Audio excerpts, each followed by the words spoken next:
Kalau kita ingin mencerdaskan Betul. bangsa, pasti harus diberikan informasi yang baik. Kalau mereka nggak bisa mendapatkan informasi dan berdasarkan survei mereka mendapatkan informasi dari TV, artinya kita nggak menjamin dengan baik hak dari warga negara itu.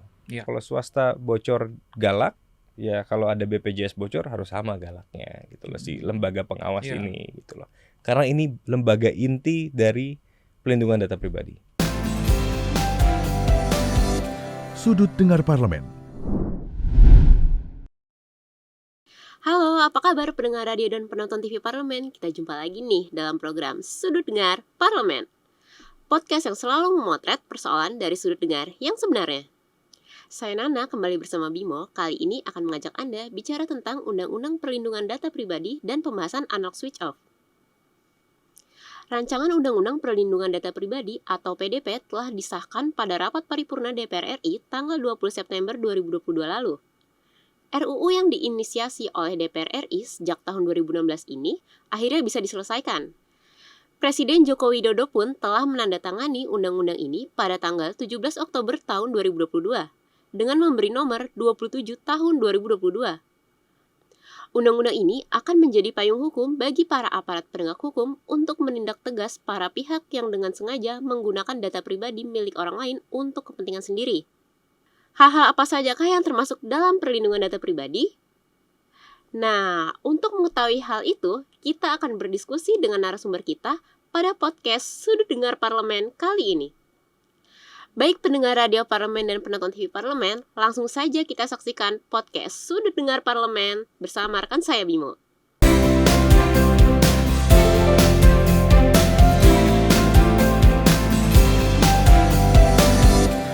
Ya baik, terima kasih rekan Nana. Dan pada kesempatan kali ini nih, saya Bimo Pratama tentunya bersama rekan-rekan dari Sudut Dengar Parlemen sudah bersama dengan narasumber kita pada kesempatan kali ini, tepatnya di podcast episode ke-21.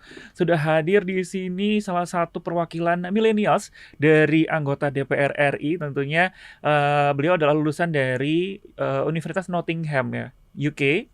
Dan sekarang dipercaya dari Partai Demokrat untuk menjadi anggota Komisi 1 DPR RI. Siapa lagi kalau bukan Mas Rizky Aulia Rahman Natakusuma yang merupakan perwakilan dari daerah pemilihan Banten 1. Assalamualaikum Mas. Waalaikumsalam Mas, sehat Gimana Mas? nih? Sehat-sehat tentunya. Alhamdulillah.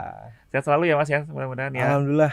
Lancar nih acara dari komisi. Kemarin juga kita tahu bahwa sudah habis ada reses ya. Iya. Pertama ini ruangannya bagus sekali nih. Terima kasih nih. Podcastnya mudah-mudahan ke depan sukses. Kita Amin. juga banyak yang perlu dibahas. Iya. Apa di Komisi 1 tuh banyak banget sebenarnya urusan, baik itu luar negeri, pertahanan, Kominfo, intelijen dan lain sebagainya. Enak ya kalau ngobrolnya di sini. Tapi lancar urusan, alhamdulillah. Kemarin anggaran udah diketok untuk tahun 2023. Tentu kita juga menyoroti itu. Fraksi Partai Demokrat sangat concern terkait bidang itu, tapi terkait dengan permasalahan-permasalahan di Komisi 1 kayaknya masih ada yang banyak yang menjadi catatan. Ya. Dan salah satunya pasti tentang ini ya Mas, yang tanggal 2 November lalu nih. Kita tahu bahwasannya merupakan hari bersejarah tentunya bagi negara Indonesia. Hari itu merupakan tepat dihentikannya siaran televisi analog nih dan menjadi siaran digital atau kita tahu analog switch off nih Mas Rizky. Dan khususnya untuk wilayah Jabodetabek. Nah, siaran televisi digital ini menjadi keniscayaan dengan semakin majunya perkembangan IT tentunya kan. Sejumlah pihak juga termasuk beberapa lembaga penyiaran, kita tahu bahwa penyiaran swasta besar itu menolak dihentikannya siaran analog dengan berbagai argumen nih. Di antaranya mempertanyakan dasar hukumnya apa. Lalu pemerintah dianggap menghalangi hak rakyat untuk mendapatkan informasi. Padahal hal itu sudah dijamin dalam UUD 45 di pasal 28F. Dan yang terakhir, belum meratanya pembagian STB gratis. Dan masih banyak rakyat yang belum mempunyai STB. Itu gimana nih tanggapan Mas Rizky terkait itu? Itu kayaknya ada 15 pertanyaan terus jadiin satu. Iya. Jadi panjang kayaknya jawabannya. Tapi untuk mempersingkat, itu benar tadi yang disampaikan. Kemarin tuh saya lagi ke Dapil, lagi kunjungan ke daerah. Tiba-tiba di stop sama ibu-ibu bilang, tolong urusin itu yang namanya migrasi ke digital, saya nggak paham. Iya. Saya nggak bisa nonton Andin gitu. Apa tuh? Saya juga belum nonton Andin, betul. sinetron itu. Tapi intinya masyarakat ya hiburannya, konsumsi beritanya, semuanya itu kan datangnya dari TV, Mas. Iya. Betul. Jadi kan kita juga harus menjamin hak masyarakat terhadap informasi yang mereka bisa dapatkan, terutama kalau misalnya pemerintah benar-benar ingin menjamin adanya peningkatan kecerdasan bangsa. Sering nggak dengar presiden ngomong mencerdaskan bangsa dan lain sebagainya, gitu itu kan itu udah tersirat dalam pembukaan UUD. Ya, pembukaan UUD. Jadi harusnya ini menjadi hak dasar yang bisa dijamin. Tapi kita tentu bahas spesifik kepada ASO itu sendiri kan. STB. Apa tuh sebetulnya tuh? STB itu banyak orang-orang yang ngomong STB tapi pikirannya itu sebenarnya itu decoder aja gitu loh. Yang tadinya TV, banyak masyarakat kita yang masih pakai antena di genteng, ya kan. Kalau ke kanan dikit udah buram banyak gitu kan. semutnya. Semut-semutnya. Kalau sekarang kita langsung ada teknologi baru yang bisa dimanfaatkan oleh negara yang memang sudah menjadi keniscayaan, yaitu migrasi, hijrah ke digitalisasi. Yang kita sayangkan, poin pertamanya tadi Mas menyebutkan terkait dengan dasar hukum. Kita sangat menyayangkan dari fraksi Partai Demokrat dari dulu kayaknya udah konsisten ya, bahwa kita selalu menegaskan Undang-Undang Cipta Kerja itu disahkan dengan cara, dengan proses yang sangat tergesa-gesa. Ini salah satu buktinya, gitu loh, bahwa ASO ini dalam 2 tahun di set deadlines-nya, komitmen dari lembaga-lembaga penyiaran swasta ditekankan dalam Undang-Undang Cipta Kerja itu artinya tidak memikirkan atau tidak mempertimbangkan seluruh kepentingan dari stakeholders, kemampuan dan lain sebagainya. Artinya apa? Belum ada planning yang jelas. Bukan hanya dari satu institusi atau instansi, tapi pemerintahan secara keseluruhan. Karena ini tugas berat pemerintah untuk mempersiapkan, untuk bisa memberikan hak masyarakat untuk mendapatkan informasi dengan baik. Jadi ini concern yang sangat serius. Dan terkait tentang ini distribusi lalu pengadaan itu menjadi salah satu hal yang paling krusial kan terkait dengan keputusan ini nih Mas Rizky. Nah, gimana Komisi 1 menyikapi hal tentang distribusi dan juga pengadaan, melihat bahwasanya ternyata tuh di daerah-daerah juga pembagian STB gratisnya belum rata gitu, dan ada juga oknum-oknum yang juga menjual nih, bahkan ada menjual 100.000, bahkan ada yang 200 sampai 300.000. Itu yang harus bisa ditindak di lapangan gitu loh. Itu yang harus bisa sebenarnya dimitigasi oleh pemerintah secara khususnya. Pertama mungkin ada 3 poin. Pertama terkait dengan STB itu sendiri, set top box decoder yang harus dimiliki masyarakat untuk mengakses siaran digital. Laporan yang kita dapat, masyarakat kalau nggak pakai STB kan nggak bisa nonton. Laporan yang kita dapat itu dari LPS di Komisi 1 juga udah menggelar rapat dengar pendapat umum RDPU dengan dirut LPS itu, penyelenggara multiplexing.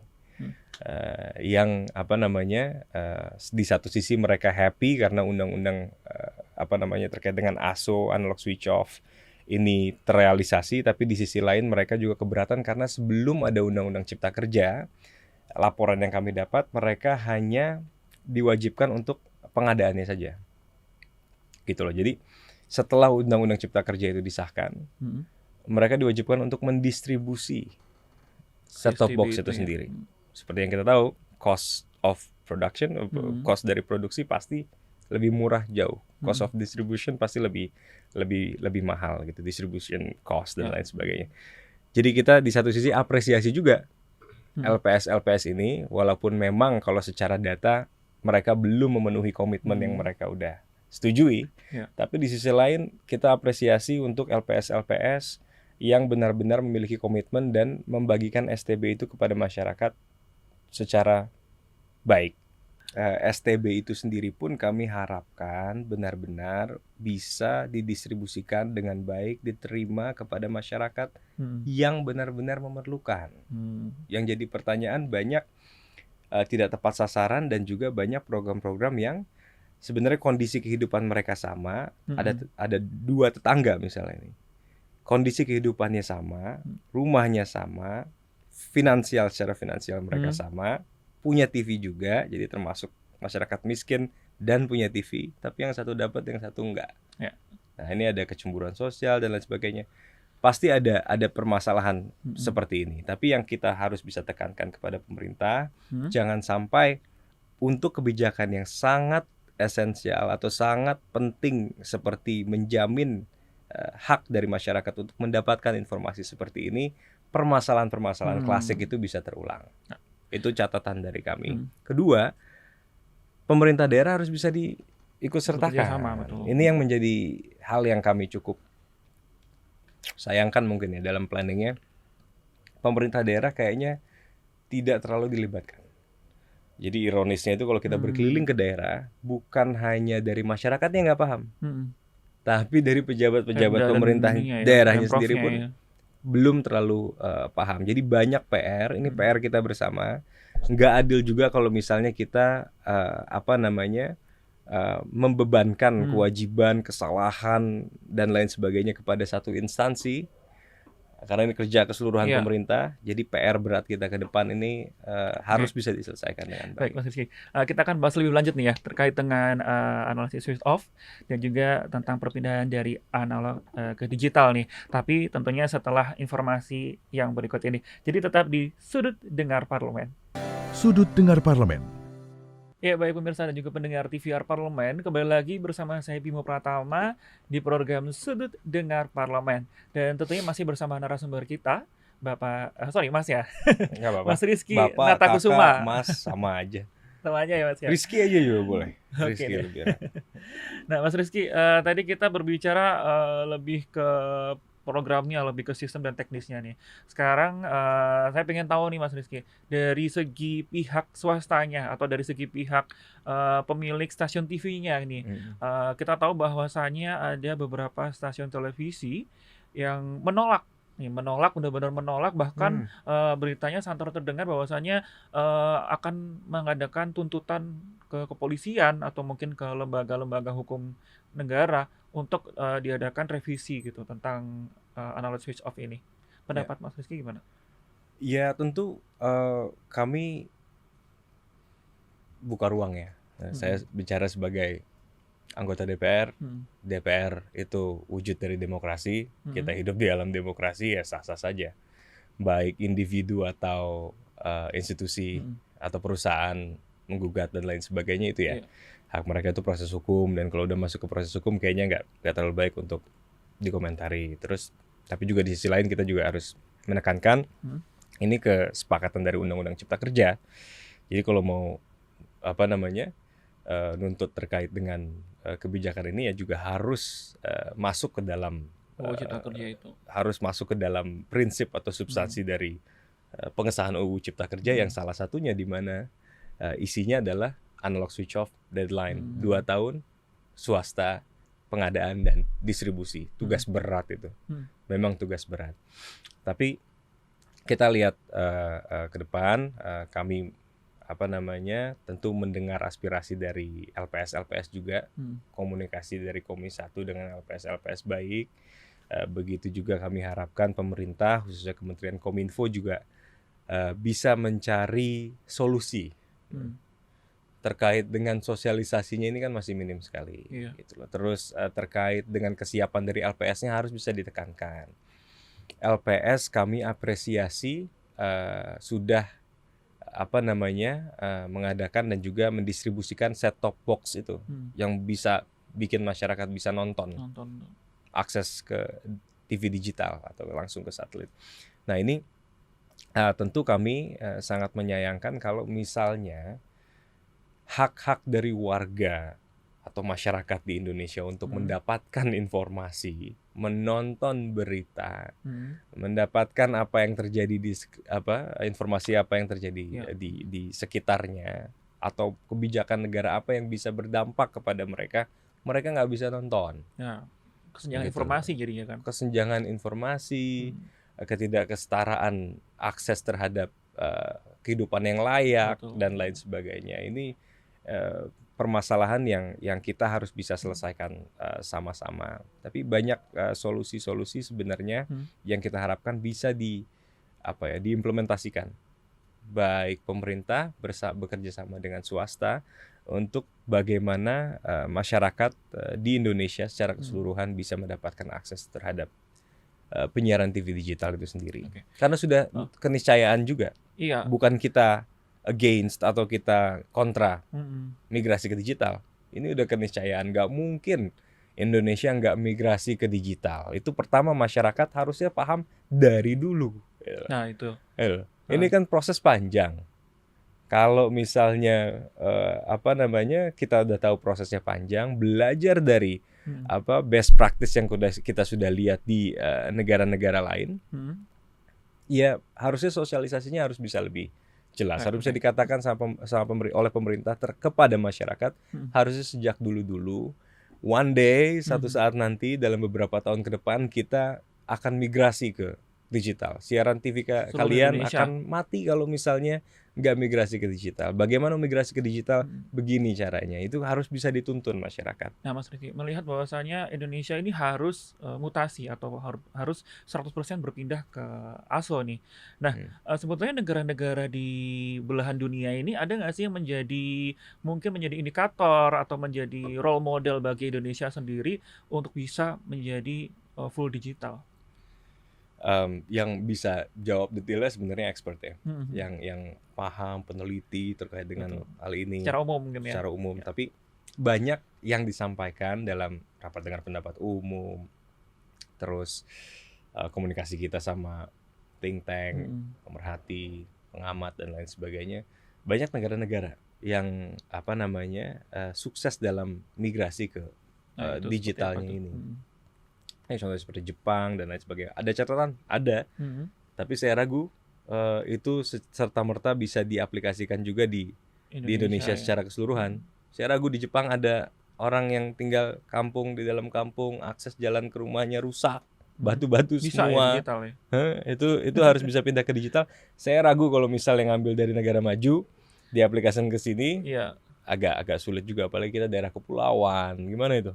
Orang voting aja, orang KPU aja nih, habis nyoblos TPS-nya dibawanya pakai kapal, pakai getek, pakai itu harus bisa kita pahami juga. Tapi intinya harusnya baik pemerintah secara keseluruhan, lagi-lagi secara keseluruhan, dan swasta paham akan kenyataan ini, gitu. Bahwa memang banyak kesulitan-kesulitan setiap kali ada pembagian program pemerintah ya. Terus juga banyak sekali masyarakat yang merasa banyak program-program pemerintah yang nggak tepat sasaran, tidak tersosialisasikan dengan baik, nggak bisa mendapatkan hak primernya. Menurut saya hak kepada informasi itu menjadi hak primer. Nah, kalau kita ingin mencerdaskan bangsa, pasti harus diberikan informasi yang baik. Kalau mereka nggak bisa mendapatkan informasi dan berdasarkan survei mereka mendapatkan informasi dari TV, artinya kita nggak menjamin dengan baik hak dari warga negara itu. Dan tugas dari pemerintah ya menjamin hak-hak dari warga negara. Jadi ini isu serius pemerintah secara keseluruhan, dan kita harapkan bisa diselesaikan ke depan. Semoga bisa segera terselesaikan ya Mas Rizky. Dan Mas Rizky sebelum kita beralih ke tema selanjutnya nih, ke topik tentang perlindungan data pribadi nanti di segmen 3, sebagai penutup dari tema kita pada di ASO ini nih, kita pengen tahu menurut Mas Rizky ini positif negatifnya dari ASO ini, dari sejauh Mas Rizky melihatnya seperti apa? Positifnya untuk Indonesia tentunya, masyarakat Indonesia. Ya, tentu kita ada 2 poin utama sebenarnya yang menjadi nilai positif ya. Pertama, ini sudah keniscayaan, jadi kita nggak bisa nutup diri, mengisolasi, biarin itu cerita-cerita baik terkait dengan digitalisasi dan lain sebagainya terjadinya di luar Indonesia aja. Kita nggak usah ikut-ikutan, kita nggak ngambil approach itu, kita tetap hijrah ke digital. Ini menurut saya langkah yang tepat, kita setuju. Pertama. Kedua, yang sering diiming-imingkan dari analog switch off ini agak teknis tapi saya coba ringkas simple mungkin. Ya. Dengan adanya unlock switch off, yang tadinya masyarakat itu memakai analog hijrah ke digital, sering ada yang disebut dengan digital dividend. Keuntungan digital. Keuntungan digitalnya itu apa? Dengan migrasi ke digital, ada penghematan frekuensi. Contoh, yang tadinya satu slot frekuensi itu bisa hanya untuk satu channel, nanti bisa ada kompartmen yang bisa diisi oleh channel-channel. Artinya yang tadinya frekuensi keseluruhan terpakai, ada sisanya. Dan sisanya frekuensi ini agak teknis, tapi poinnya sisanya frekuensi ini dilarikannya kemana? Digital broadband, sinyal untuk masyarakat, akses kepada wifi. Ini sebenarnya yang dinanti-nanti oleh masyarakat, yang diiming-imingi oleh pemerintah di setiap kesempatan. Jadi kita sangat menyayangkan kalau misalnya proses pelaksananya ini masih banyak catatan-catatan yang buruk. Sekali lagi kami tegaskan, ini bukti menurut saya bahwa pembahasan Undang-Undang Cipta Kerja yang di mana salah satu isinya adalah pembahasan ASO ini tergesa-gesa sekali. Kita harapkan ke depan kalau ingin membuat undang-undang, ingin membuat kebijakan harus benar-benar matang, planningnya harus jelas, masyarakatnya harus dilibatkan, swastanya harus bisa juga dilibatkan, diberikan arahan dengan baik, mencapai deal agar manfaatnya bisa dirasakan oleh seluruh masyarakat, bukan yang kita lihat saat ini. Oke, dan kita akan lanjutkan lagi ke segmen ketiga tentunya, tapi setelah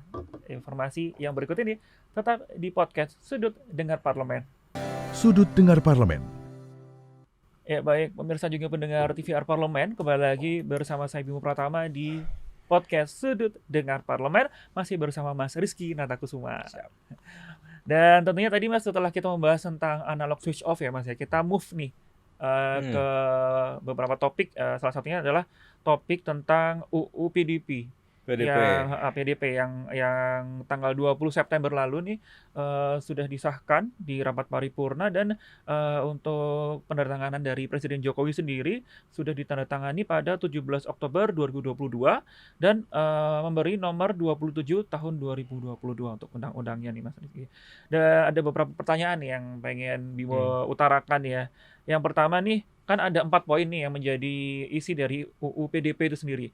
Yang pertama itu kategorisasi data, lalu ada hak-hak subjek data, lalu juga yang ketiga kewajiban pengendalian data, keempat kewenangan lembaga perlindungan.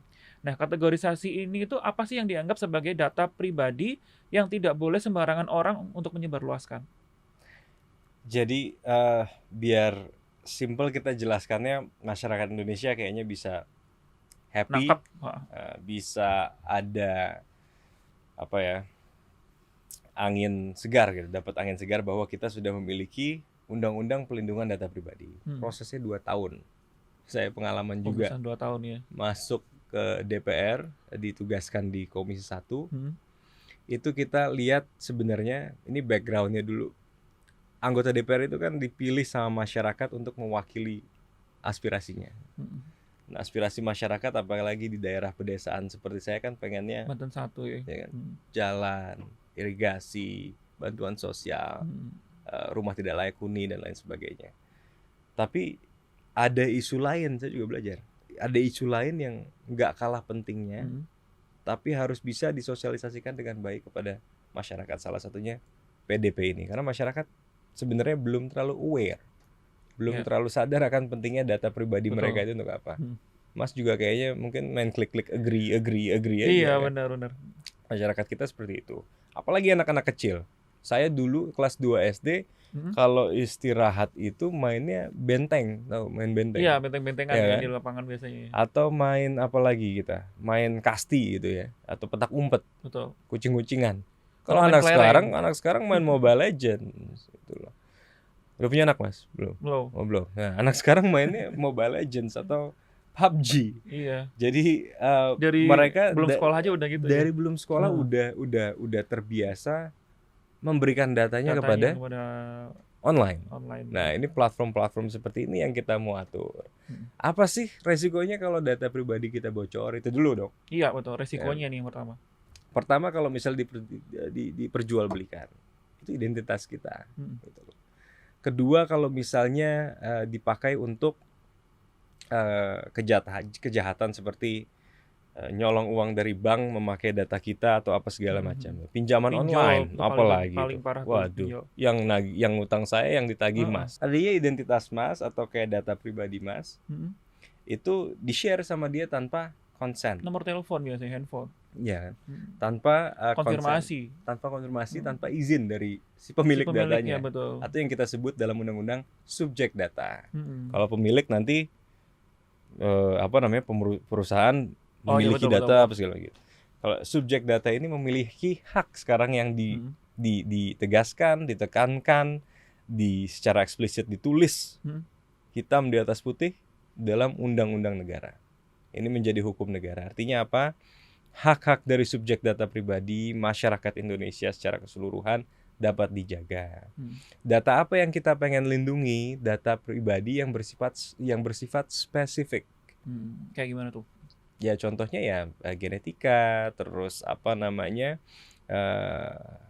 banyak hal-hal lain seperti nomor handphone juga sebenarnya nggak boleh disebarkan dengan baik. Muka kita, banyak aplikasi-aplikasi face detection biasanya. ya. Kalau nggak perlu face detection atau nggak perlu muka kita ya nggak usah pakai muka kita. Gitu. Sebelumnya undang-undang data pribadi masyarakat itu udah diatur dalam undang-undang masing-masing di sektor masing-masing. Undang-undang keuangan ya di bagian keuangan ada data pribadi yang harus dilindungi. Dukcapil juga kan pasti ada undang-undangnya yang bisa dilindungi gitu loh. ITE juga sebagian juga mengatur terkait dengan data pribadi. Tapi betul. Belum ada undang-undang sebelum kemarin disahkan nih. Belum ada undang-undang secara spesifik, undang-undang lex specialis yang mengatur ranah terkait dengan pelindungan data pribadi ini. Kita disahkan ya. Kemarin. Masyarakat aware nggak? Belum aware di kampung-kampung, di desa-desa itu pada nggak tahu gitu loh. Yang main kasih aja udah kasih gitu. Mas kalau jadi anggota DPR ke kampung nggak ada yang minta pelindungan data pribadi kita tolong terlalu tinggi gitu loh. Pokoknya jalan harus dibenerin. Terus irigasi kita, pengairan untuk sawah dan lain sebagainya. Sekolah sosialnya ambruk dan lain sebagainya. Kesejahteraan sosial masyarakat. Itu yang menjadi concern dari masyarakat yang disuarakan oleh masyarakat. Tapi pelindungan data pribadi penting nggak? Penting banget di era sekarang kan. Jadi itu pusingnya kadang-kadang sebagai anggota DPR harus bisa hidupnya itu penuh penyiimbangan kayaknya. Jadi kita harus biar masuk nih ya di dalam ranah itu ya Mas Rizky. Kita harus menyeimbangkan antara kepentingan yang disuarakan benar-benar secara eksplisit sama masyarakat, tapi di sisi lain juga ada kepentingan yang penting untuk masyarakat ini sebagai pelindungan data pribadi, tapi jarang keluar dari suara mereka. Jadi apalagi anggota-anggota DPR yang duduk di Komisi 1 ini nggak semuanya paham secara teknisnya, termasuk saya. Jadi kita harus mendengarkan masukan dari think tank, dari pemerhati, dari korban. Kami di fraksi Partai Demokrat mengundang si pasien COVID-01 itu, yang rumahnya dimasukin wartawan, kamera di mana-mana, waduh dia trauma itu. Ya banyak masalah-masalah seperti ini yang harus disortir nggak baik juga. Nanti kalau misalnya ada pelanggaran data pribadi baru kerasa deh madaratnya. Jadi ini undang-undang penting yang alhamdulillah kemarin bisa diselesaikan. Prosesnya panjang, prosesnya lama. Salah satunya kenapa? Nanti Mas pasti tanya terkait dengan lembaga pengawas dan lain sebagainya. Itu yang menjadi kebanggaan tersendiri bahwa kita di Komisi 1 berhasil bekerja sama dengan pemerintah tentunya Kementerian Kominfo untuk menyelesaikan undang-undang pelindungan data pribadi yang urgensinya sangat jelas untuk masyarakat. Oke, Mas Rizky benar nih. Selanjutnya adalah di UU tersebut ada lembaga pengawas data pribadi. Nah, siapa aja itu yang terlibat? Pertama mungkin udah jadi rahasia umum kan ya. Kenapa undang-undang pelindungan data pribadi ini dibahasnya begitu panjang, yang harus bisa diselesaikan 1 tahun jadi 2 tahun. Jadi 2 tahun udah jadi rahasia umum. Ada perbedaan prinsip antara DPR. DPR bukan ego kita sendiri. Kita kan menyerap dari think tank, dari pemerhati, dari dan lain sebagainya yang menyampaikan kepada kami lembaga pengawas dulu ya. Lembaga pengawas pelindungan data pribadi itu sifatnya harus independen. Itu yang menjadi masukan kepada kami. Karena kenapa? Harus ada kesetaraan antara pihak swasta dengan pemerintah. Artinya apa? Kalau swasta bocor galak, ya kalau ada BPJS bocor harus sama galaknya gitu loh si lembaga pengawas ini gitu loh. Karena ini lembaga inti dari pelindungan data pribadi. Tanpa lembaga yang efektif, undang-undang pelindungan data pribadi ini bisa nggak berjalan dengan baik gitu loh. Tapi di sisi lain, visi dari pemerintah juga kita harus bisa terima. Disampaikan bahwa banyak judul-judul badan atau judul-judul lembaga yang baik, yang independen, tapi justru presiden sebagai pemegang mandat dari masyarakat nggak bisa masuk dan menyelesaikan apa yang dia pandang penting untuk bisa diselesaikan, isu-isu tertentu. Ini kita juga harus bisa terima juga. Kalau sesuatu yang pemerintah sampaikan susah secara teknisnya seperti apa, kita bisa tampung.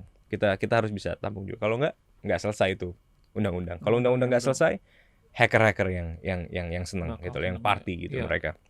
Jadi kita reach an agreement, kita mencapai satu persetujuan dengan pemerintah, di mana kita DPR selaku wakil dari masyarakat memberikan kewenangan dan keleluasaan kepada presiden selaku pemegang mandat dari rakyat, dari masyarakat Indonesia untuk nantinya membentuk lembaga seperti apa yang pantas untuk menjadi lembaga pengawas pelaksanaan pelindungan undang-undang pelindungan data pribadi. Terima kasih banyak nih. Thank you Mas, makasih banyak. Ilmunya luar biasa sekali terkait tadi di session pertama tentang ASO. Siap. Tentang analog digital switch off tadi, bagaimana nanti kita sebagai warga Indonesia ini harus tetap ya, karena itu merupakan salah satu keniscayaan ya Mas ya, untuk kita bisa 100% digital.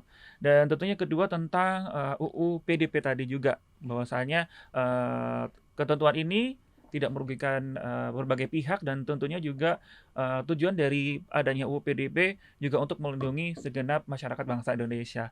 Terima kasih banyak Mas Rizky kesempatannya. Semoga nanti kita berjumpa lagi nih Mas dengan topik-topik berikutnya. Siap. Jangan bosan-bosan ya untuk bisa main ke studio podcast kita. Nggak akan bosan, keren banget.